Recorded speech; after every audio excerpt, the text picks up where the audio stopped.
Olá, pessoal! Vamos lá agora falar um pouquinho sobre as novidades, mais especificamente, né? Sobre mais novidades que apareceram na Nanda Internacional 2021-2023, tá bom? Obviamente, a gente sabe que aquele básico, né? Ou seja, a taxonomia em si, tipos de diagnósticos de enfermagem, enfim, acabaram se mantendo. Essas coisas principais, assim, para a gente ter um entendimento da terminologia, do sistema de classificação, se manteve. Mas houveram algumas, como sempre acontece nas versões, né, atualizações a respeito de novos diagnósticos de enfermagem, retiradas, revisões. Esse é um grande objetivo, sempre revisar e melhorar os diagnósticos de enfermagem, obviamente baseados em pesquisas, em trabalhos científicos, em pedidos específicos de países, pesquisadores, né? E há uma grande força-tarefa de pesquisadores para que isso aconteça. E houve uma participação efetiva de pesquisadores brasileiros da REP, enfim, né, e de outros participando dessas atualizações. Como eu já falei para vocês, na Nanda existe um comitê de desenvolvimento dos diagnósticos de enfermagem, né, que é ali, digamos assim, presidido, coordenado, direcionado por uma enfermeira brasileira, a Camila Takal. Inclusive, o nome dela sai nessa nova versão ali, né, na parte externa do livro, como uma grande, importantíssima colaboradora dessas atualizações, porque ela é coordenadora desse comitê dentro da Nanda Internacional. Olha que coisa chique, gente. Uma brasileira lá dentro e, claro, muitos brasileiros participando com trabalhos, mostrando ali sobre específicos diagnósticos de enfermagem para entrada, para saída, enfim, pesquisas científicas para trazer validade, evidência para os diagnósticos continuarem ou não dentro da Nanda. Por isso que há aí essas atualizações na mudança de versões, tá bom? Muitas dúvidas dos alunos, muitos dos meus alunos fazem prova para concurso. Então há uma grande dúvida, né? Professora, já cai em prova de concurso essas atualizações? Como que funciona? As bancas já podem cobrar? Nós sabemos que já saiu a versão, né, traduzida para o português, e a partir disso começam a surgir essas dúvidas. Aí eu vou trazer para vocês a realidade das bancas de concurso, tá bom? A banca pode tanto trazer o livro na versão antiga, né, 2018, 2020, quanto já a atualização 2021, 2023, tá bom? Inclusive, eu vi uma prova que saiu em 2020, se eu não me engano, 2019, com a versão de 2015. Pode acontecer, professora? Cabe recurso? Não cabe recurso, pode sim acontecer. Porque a gente sabe que as atualizações entre as versões, o que está acontecendo especificamente, são a mudança de diagnósticos de enfermagem, retirada, enfim, inclusões. Então, pode sim, tanto aparecer versões antigas, como já a versão atualizada, com diagnósticos atualizados, sim. Pode aparecer, professora, perguntas sobre essas atualizações? Pode, principalmente se a banca for CESP, que gosta de atualização, né, que gosta desses detalhes, FCC, FGV, essas assim, estão sempre em busca de atualizações, tá? Outras bancas menos complexas, que eu digo, né, ali num patamar menos complicado, podem ainda trazer versões anteriores, tendo em vista, assim, a rapidez das atualizações hoje em dia que a gente tem, né, nas redes sociais, de informação. Fique sempre atento às atualizações. Sabe que se você está assistindo essa aula, você está com um pezinho ali na frente de outros alunos que estão indo para provas de concurso sem essa atualização. Não tenha dúvida, tá bom? Então vamos lá. Óbvio que se cair na prova de concurso a versão 2015 e algo assim que está atualizado e que lá atrás, né, traz ali uma contraposição, traz algo contra o que já existia, cabe recurso. Nesse sentido cabe. Mas se traz a versão 2015 e algo que se manteve, que não teve ali nenhuma alteração, não cabe recurso. É nesse sentido que eu quis dizer, tá bom? Então, se atualizem, tá bom? Se atualizem, bem importante. Pode cair uma discursiva, professora? pedindo diagnóstico de enfermagem, com certeza. Eu deixei um módulo para vocês aí de casos clínicos, né? Onde eu deixei casos clínicos de prova de concurso, de discursivas, e para vocês verem como que isso cai em prova de concurso, né? E para vocês verem como é que vocês vão ter os passos ali para resolver essas questões, tá bom?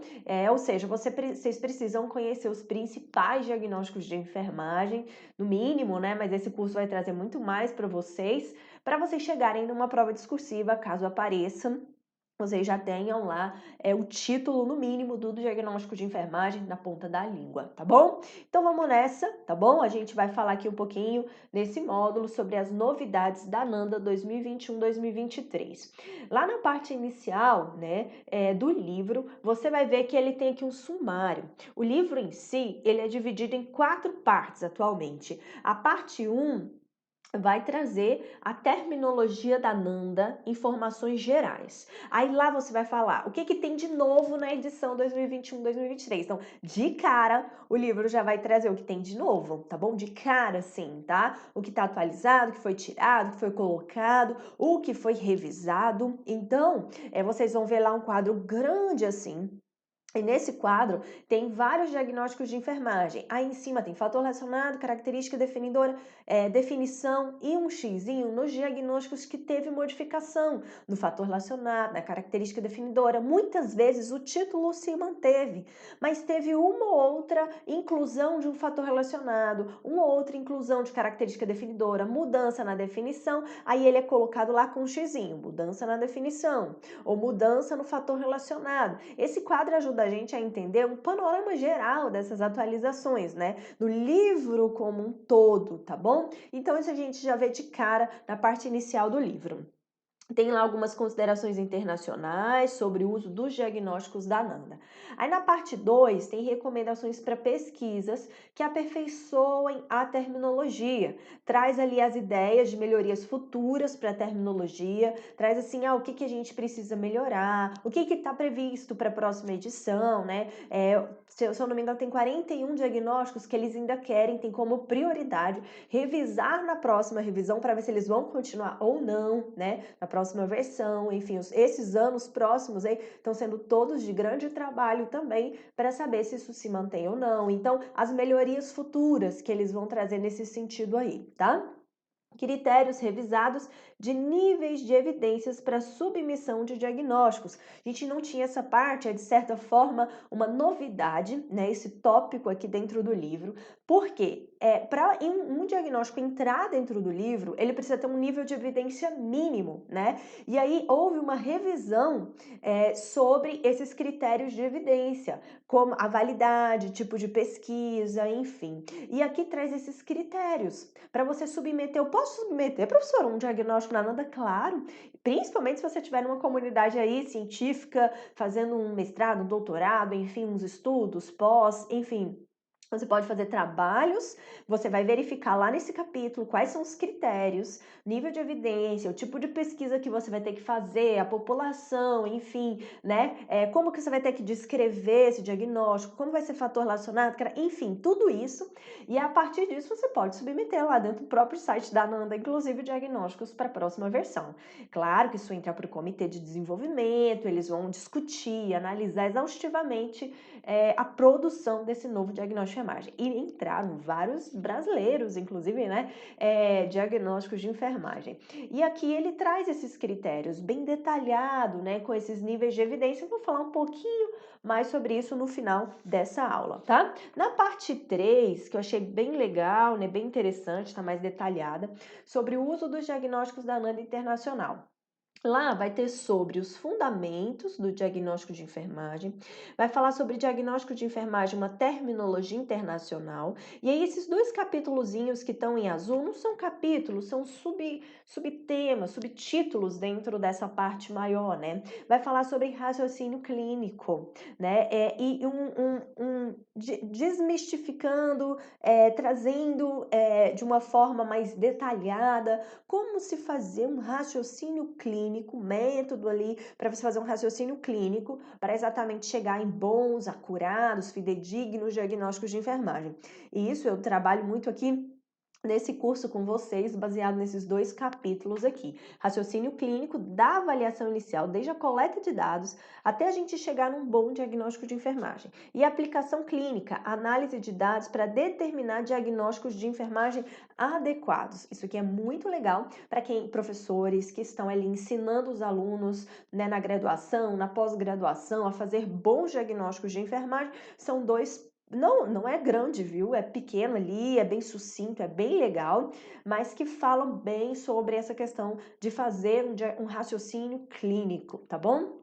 E a gente fala sobre a introdução à taxonomia, né? Falando ali dos domínios, que a gente já trabalhou bem nesse curso, domínios, as classes que acabaram se mantendo, né? Traz isso lá, especificações e definições dentro da taxonomia da Nanda e um glossário de termos. Essas 3 partes iniciais, toda teórica, né? Ali grande ali, eu sempre indico o aluno ler, tá bom? Na parte 4 começam os diagnósticos de enfermagem ali no livro, distribuídos e organizados de acordo com a taxonomia. Então, domínio 1, domínio 2, domínio 3.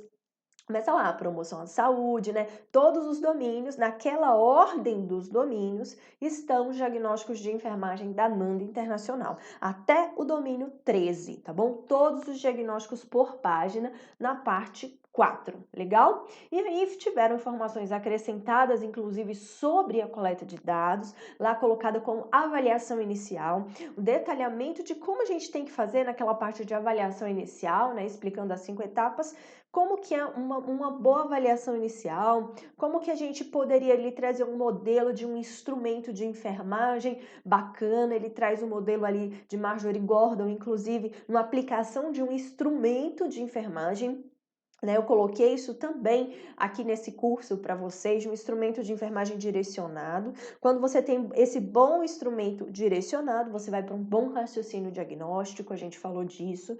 Tiveram diagnósticos revisados pelo comitê, como eu já falei. Os indicadores foram analisados, quais são eles? Fator relacionado, características definidoras, fatores de risco, tá?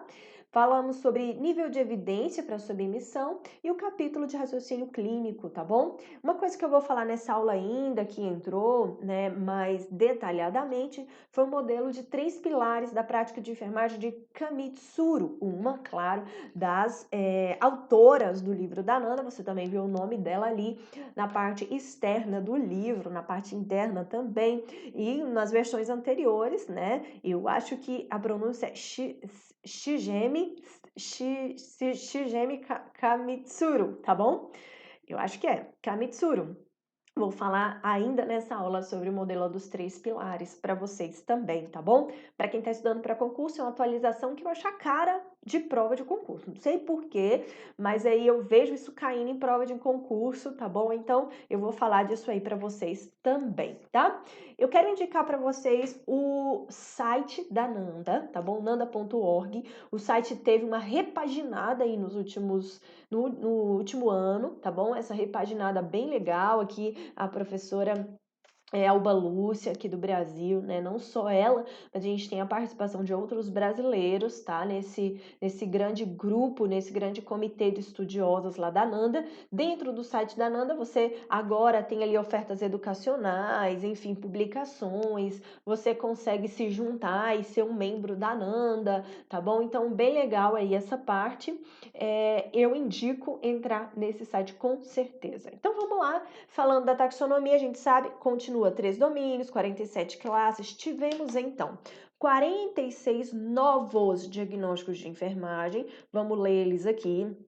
67 foram revisados. São esses 67 que estão lá naquela parte, né, que eu falei para vocês ali inicial, que teve ali uma mudança ou na característica definidora, fator relacionado, e tem um xizinho ali na frente, trazendo o que mudou de cada um. 23 foram excluídos, tá? E aí, atualmente, nós temos 267 títulos, né, diagnósticos de enfermagem dentro da Nanda, 267 diagnósticos da Nanda. Vamos iniciar pelos que foram retirados. Vocês vão até assustar, nossa, esse daqui foi retirado?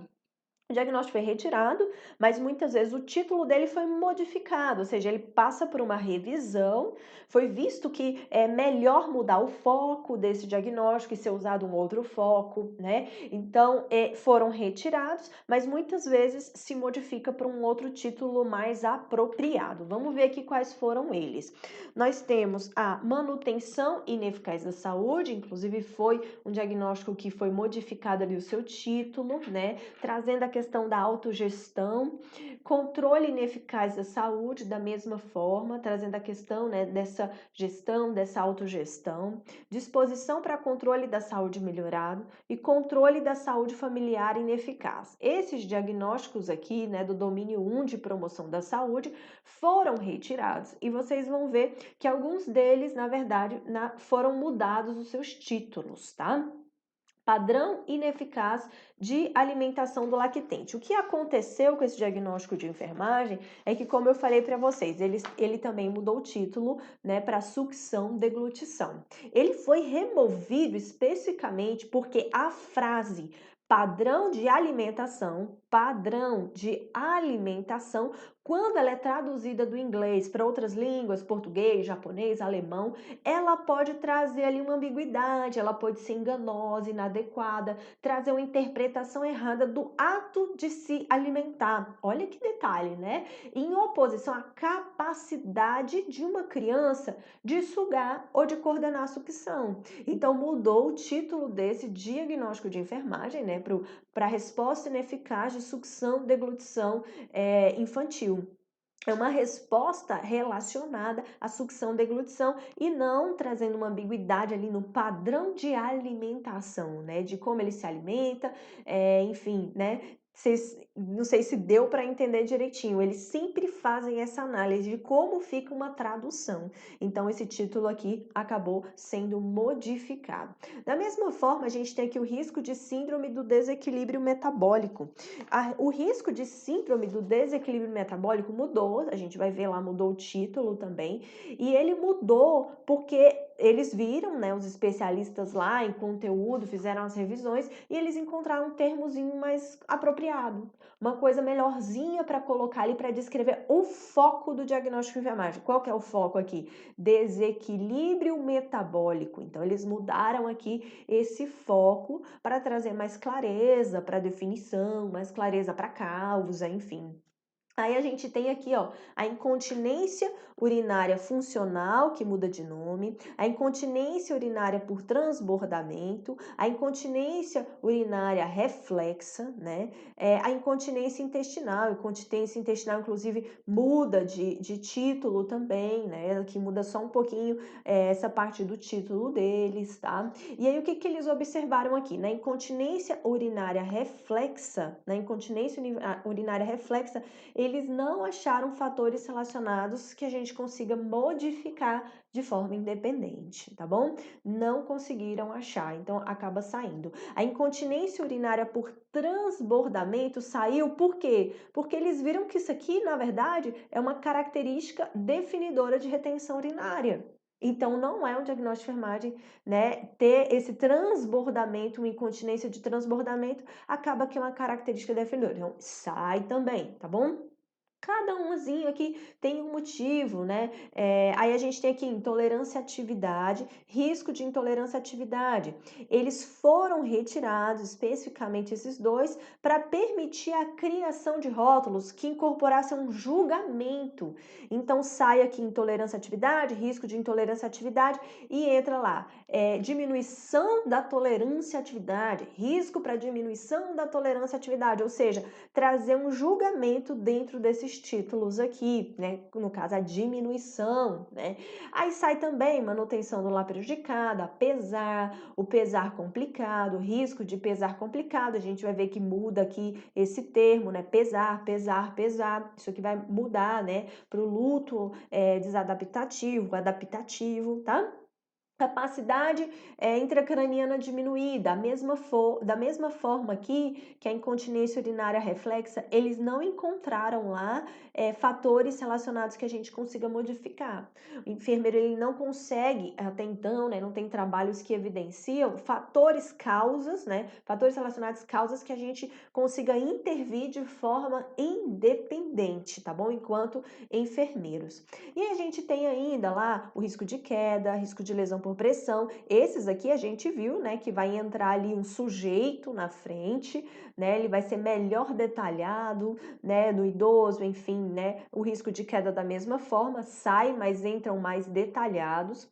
O risco de tromboembolismo venoso saiu, meu Deus, professora, saiu, calma. Saiu só com esse título, tá bom? Porque eles não acharam suficiente ali fatores de risco que distinguissem o tromboembolismo venoso para o tromboembolismo arterial. Né? Então sai aqui a palavra venoso, tá? O risco de suicídio também muda de nome para o comportamento suicida, porque é algo que a gente vai avaliar o comportamento da pessoa. Sai ainda aqui a reação alérgica ao látex, mas mantém o risco, tá bom? O risco a gente consegue analisar, mantém o risco de reação alérgica ao látex e sai o risco de desenvolvimento atrasado, mudando também ali apenas o título, tá bom? Dele. Nós vamos ver quais são os títulos que vão se manter. Então, foram 23 diagnósticos que sofreram aí essa retirada, saíram de dentro da ANANDA e muitos deles acabaram continuando com o outro título. E o motivo, como eu já falei, as pesquisas disponibilizadas sugerem que os termos antigos estão obsoletos, os focos, né, são melhor detalhados de outra forma, ou foram substituídos na literatura, tá?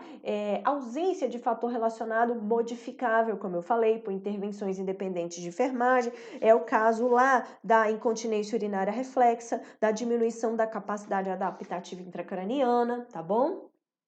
O diagnóstico não atende à definição de um diagnóstico com foco no problema, tá bom? Com foco no problema, então sai também da NANDA. E aí a gente tem aquela alteração, né, que eu falei, por exemplo, manutenção ineficaz da saúde, passa para comportamento ineficazes de manutenção da saúde, ou seja, a gente consegue observar, analisar e atuar em cima de comportamentos, behaviors, né? Então, o comportamento, a palavra behavior, entra em vários títulos diagnósticos, porque é onde a gente consegue ter uma detecção e ter uma ação independente no comportamento da pessoa. E aqui entra comportamento de manutenção da saúde. Eu percebo que o comportamento dele, né, para manter a saúde, eu tenho diversos indicadores disso. Ele não está tomando remédio direito, ele não está fazendo as atividades físicas, o comportamento dele que eu vou fazer essa análise e atuação. A mesma coisa aqui, ó, o controle ineficaz da saúde passa para, ao invés de controle, passa para autogestão, tá bom? Outro título aqui mais apropriado. Disposição para controle da saúde melhorada passa para disposição para autogestão, da mesma forma. Controle da saúde familiar ineficaz, autogestão, veja, né, que modificou aí melhorando. Manutenção do lar prejudicada, comportamentos, behaviors ineficazes de manutenção do lar. Eu vou ver os comportamentos que estão fazendo aquela mulher, aquele homem não conseguir manter o lar dele. E a partir disso eu diagnostico e atuo. Padrão ineficaz de alimentação do lactente, conforme eu falei para vocês, o foco padrão de alimentação, quando é traduzido, traz ali uma ambiguidade. O que é padrão de alimentação? Então vamos especificar, na verdade a resposta de sucção, deglutição, que aquele lactente, aquele bebezinho não está conseguindo, está sendo ineficaz, olha aqui o julgamento. Então, o foco é a resposta de sucção, deglutição. Quando traduzida, ela é bem detalhada, ela é bem clara, tá? Risco de síndrome do desequilíbrio metabólico. Lembra que eu falei que mudou? Mudou para risco de síndrome metabólica, tá? É muito mais claro, né, quando também traduzido. Incontinência urinária funcional passa por uma incontinência urinária associada à incapacidade ou à deficiência. Incontinência intestinal é continência intestinal prejudicada, olha o julgamento. Tolerância à atividade diminuída, olha o julgamento, então é sempre importante ter o foco e o julgamento no diagnóstico de enfermagem, né? Risco de tolerância à atividade diminuída, por isso que alguns diagnósticos trazem isso, né? Porque é importante neles ter ali um julgamento. Pesar complicado, passa por um luto desadaptativo, aqui já está um julgamento, né? Não consegue adaptar, né? Esse é o meu julgamento. Risco de pesar complicado da mesma forma, o luto desadaptativo, que na tradução também a gente consegue ser mais claro, né? Risco de queda, passa ali para onde? Risco de queda no adulto, tá? E é claro, a gente também vai ter ali em outros, é porque muda, né, o risco no adulto, mas foram acrescentados outros riscos de queda. A mesma coisa, a lesão por pressão. Sai lesão por pressão e entra lesão por pressão no adulto, o sujeito do diagnóstico de enfermagem entra e entram outros riscos de lesão também. Por quê, professora? Porque a gente sabe que o risco no adulto pode ser diferente os indicadores para um risco de queda na criança. Os motivos de um adulto, de um idoso cair são diferentes muitas vezes dos motivos da criança cair. Então, esses indicadores, que são as características definidoras, enfim, são diferentes entre eles. Por isso a importância de especificar esse diagnóstico com o sujeito.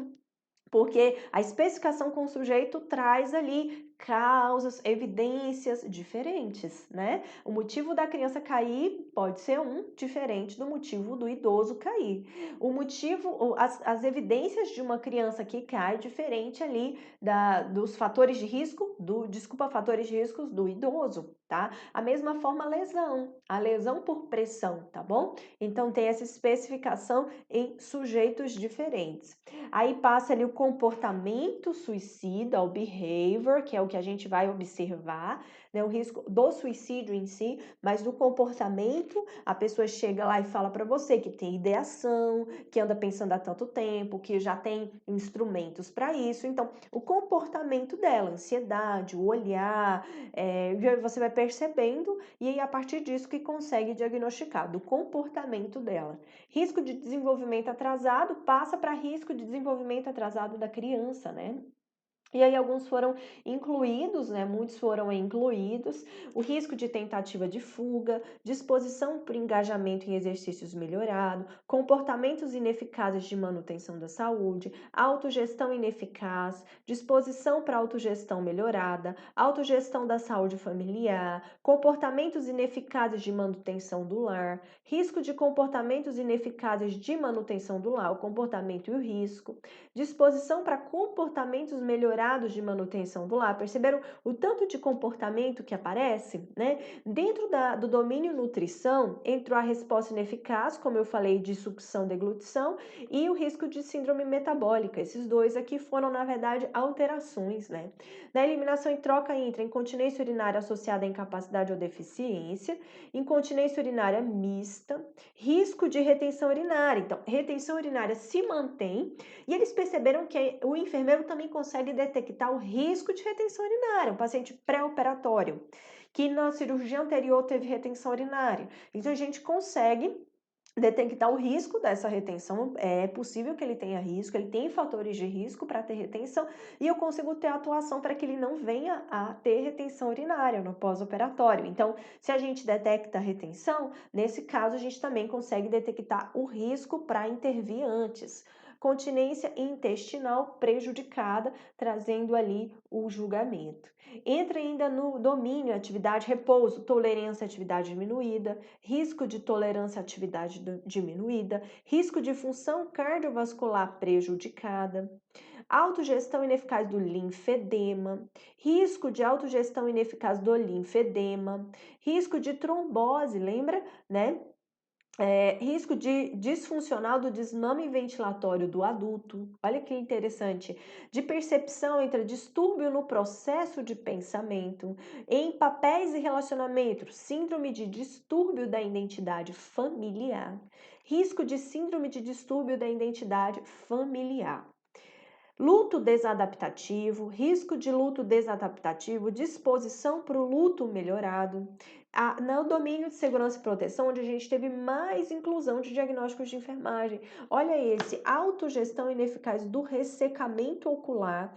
Muito interessante esse diagnóstico de enfermagem aqui, né, para pacientes que estão em unidade de terapia intensiva, pacientes que têm ali, que seria do olho seco, né, pacientes que estão ali em quadro de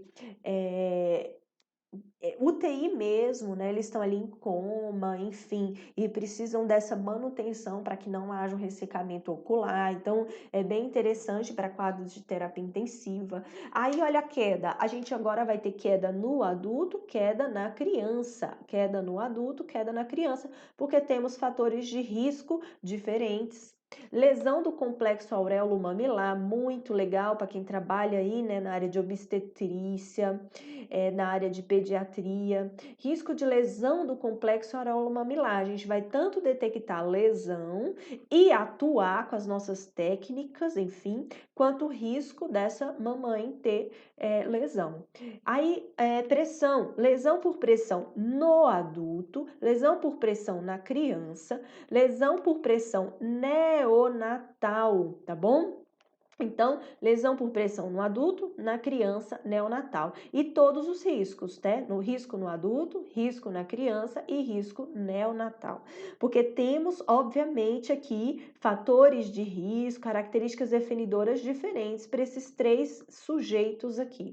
Risco de lesão por pressão neonatal, risco de comportamento suicida, a hipotermia neonatal. Sabe o que eu achei legal nessa versão? Entraram diagnósticos de enfermagem neonatais, né? Então, um grupo aí interessante de pesquisadores da área de neonatal trouxeram aqui, ó, a lesão por pressão neonatal, a hipotermia neonatal, o risco de hipotermia neonatal também. Tá? Aqui só fazendo um rascunho, né, das lesões por pressão, tá? Que entraram, né, conforme eu falei.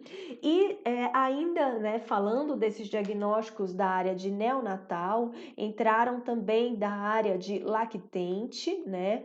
Lactente, criança, veja, né, quantos diagnósticos de enfermagem interessantes. O desenvolvimento atrasado na criança, o risco de desenvolvimento atrasado na criança, desenvolvimento motor atrasado no lactente, risco de desenvolvimento motor atrasado no lactente. Então, nesse domínio tínhamos só 2 diagnósticos, agora temos 4 diagnósticos de enfermagem no domínio, crescimento e desenvolvimento, tá? Para você ver se essa evolução de diagnósticos na área da criança, lactente e neonatal é a minha visão, né?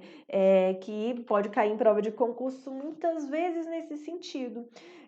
Se for cair alguma atualização, pode cair baseado naquela parte teórica inicial, ou então em diagnósticos novos ali, especificando o sujeito, por exemplo, do diagnóstico de enfermagem, tá bom? Lesão por pressão, risco de queda, ou esses da área neonatal. Para fechar nossa aula aqui, né, que já estou passando muito do tempo, vou falar desse modelo de prática de enfermagem de 3 pilares. Não é modelo novo, viu, gente? Não é um modelo novo, esse modelo já existia, claro, né? De Kamitsuru, mas ele entra dentro desse livro de uma forma muito interessante, né? Trazendo esse detalhamento, por algum motivo, né? Por algum motivo. Então, o que tem de interessante nesse modelo? Esse modelo fala o seguinte: oferece aos enfermeiros uma compreensão clara do que a gente faz, né? Clara dos nossos tipos de intervenções dentro de um ambiente de clínica, de um ambiente hospitalar, de um ambiente de atendimento ao paciente. O que nós fazemos? Qual que é o nosso papel, digamos assim, né? E aí ele vai trazer, ó, dos tipos de intervenções, especificamente, né, nossas intervenções que os enfermeiros implementam e a base do conhecimento que subjazem esses tipos de intervenção. Que conhecimento que eu preciso para cada tipo? Então, tem 3 componentes principais da nossa prática, da nossa atuação, que são diferentes, mas são interrelacionados. Primeiro, aqui, ó, deixa eu mostrar para você. São práticas, ações, né, baseadas em diagnósticos médicos. Nós temos ações baseadas em diagnósticos médicos? Temos. temos sim ação dentro do hospital baseada em diagnóstico médico, mas temos que ter a visão que temos ações baseadas nos diagnósticos de enfermagem também. Então, quando o médico vai lá, tem um diagnóstico de enfermagem, faz uma prescrição médica. A prescrição médica não é para o enfermeiro, a enfermagem ali intervir e aplicar, é para a equipe multi aplicar, todos aplicarem. Tanto que tem lá orientação para nutricionista, pode ter orientação para outros profissionais lá dentro, de dieta, enfim. Então, nós participamos como em um conjunto, como em uma equipe, atuando nas intervenções. Então, temos ações e intervenções baseadas em diagnósticos médicos, mas temos ações e intervenções baseadas nos diagnósticos de enfermagem e temos ações também baseadas em protocolos organizacionais. Né? Protocolos organizacionais. E qual é a nossa ação? Aqui são tratamentos colaborativos, toda a equipe vai fazer aqui dos diagnósticos médicos. Aqui são as nossas intervenções de enfermagem. E aqui o cuidado básico, a base do cuidado de enfermagem, tá bom? E aí quais são ali os desenvolvimentos de ações, as referências que eu vou precisar usar? Aqui, dos cuidados médicos. Aqui eu preciso da base de desenvolvimento dos cuidados de enfermagem. E aqui eu preciso da base de desenvolvimento dos cuidados organizacionais. Então, a primeira prática é prática orientada por diagnóstico médico. Ações relacionadas com tratamento medicamentoso, de vigilância, de monitoramento. A segunda é a prática orientada por nossos diagnósticos. Intervenções de enfermagem independentes, que não exige aprovação ou permissão de ninguém. Não existe, não precisa de aprovação ou permissão do médico. Eu tenho a minha prescrição de enfermagem baseada no meu raciocínio clínico, no meu diagnóstico, e eu, enfermeira, nós, enfermagem, vamos fazer aquilo ali. Não precisa o médico assinar, aprovar, enfim, não precisa. São ações e intervenções independentes. E a terceira é a prática orientada por protocolos organizacionais, que podem ser ações básicas, sem relação específica com o diagnóstico médico ou um diagnóstico de enfermagem, tá bom?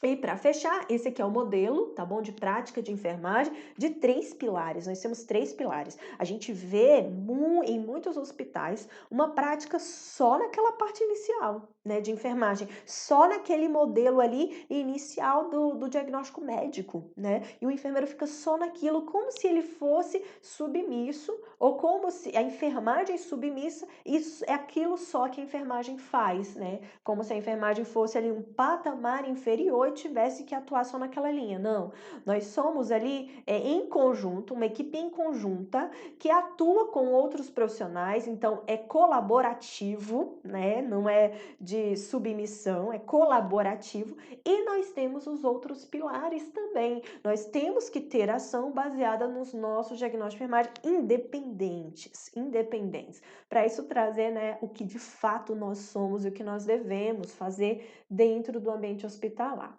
Para fechar, eu falei para vocês que teve aquela atualização e revisão nos níveis de evidência dos diagnósticos de enfermagem, né? Então, aqui, o que são esses níveis de evidência? Você tem lá um diagnóstico de enfermagem, embaixo dele tem o nível de evidência dele. Então, a hierarquia de evidência para validar diagnóstico da NANDA é orientada por critérios relativos aos tipos de estudos que originam ele. Então, como é que vai ser esse estudo? Vai ser um estudo de corte? Vai ser um estudo caso-controle? Qual vai ser esse estudo, né? Então, no nível 1, os estudos são relacionados ao título do diagnóstico de enfermagem apenas. Aí vai melhorando o nível. Eles fazem estudos sobre o título e sobre a definição do diagnóstico de enfermagem. Aí faz estudos sobre os componentes de diagnóstico em relação com resultados e intervenções. Aí vai melhorando, aí passa para o segundo nível. Se passa para o segundo nível, já pode entrar dentro da NANDA. Porque aqui já tem validade, ó. Aqui ele vai ver se tem validade no conceito. Aqui ainda tenho 3 subníveis. Se tem validade no conteúdo, do conteúdo aqui eu tenho 4 subníveis. Tem validade clínica, que ele é o mais, né, desses estudos clínicos mesmo, né, os mais aprofundados. Aqui eu tenho 10 subníveis. E aí o diagnóstico ele pode ir melhorando a evidência dele baseado nessas validades e nesses estudos estudos de validade dos diagnósticos de enfermagem. Então, nível 1 é o estágio inicial, que antecede a inclusão do diagnóstico na terminologia. Você pode fazer lá um estudo sobre o conceito, sobre a definição, ainda não entra na NANDA. Ele precisa ter nível 2 para entrar dentro da NANDA, né? Que o nível 2 são estágios de desenvolvimento clínico do diagnóstico, conforme a força das melhores evidências disponíveis, né? Então, o nível de desenvolvimento tem a geração de conceitos, um exemplo, né? No nível 1, eles recebem a proposta, vê o título, a definição, né? Ainda está no nível 1. Aí parte para o nível 2, ó, validade conceitual, validade clínica, e pode entrar dentro da NANDA, baseado no que eles definiram ali desse estudo, se é um estudo forte, se é um estudo, enfim, né, com boa base. Perceberam? Ó, essas foram as principais atualizações. Eu acho que essas questões de nível de evidência, eu penso, né, que não vão cair muito em prova de concurso, né, muito a cara, a gente nunca sabe, né, as bancas são meio bipolares, assim, mas muitas vezes cai, não cai, tem algumas bancas que não são previsíveis, eu disse nesse sentido, tá bom, de serem imprevisíveis, mas não é muito a cara de concurso níveis de evidência. Foi incluso isso no livro exatamente para dar base para os pesquisadores, né, dos diversos países aí, para verem como é que eles vão colocar um diagnóstico, que tipo de pesquisa eles precisam fazer para entrar. Agora, aquele modelo dos 3 pilares, né, tripartite, eu acho a cara de prova de concurso. No mais, estudamos e vimos tudo. Quer aprofundar em alguma dessas atualizações? Parte inicial do livro da Nanda 2021-2023, tá bom? Dúvidas é só colocar aí para mim no fórum de dúvidas, tá bom? Que eu faço tudo aí para responder com celeridade. Legal? Vamos seguir firme, viu? Você tá indo muito, muito bem. Parabéns!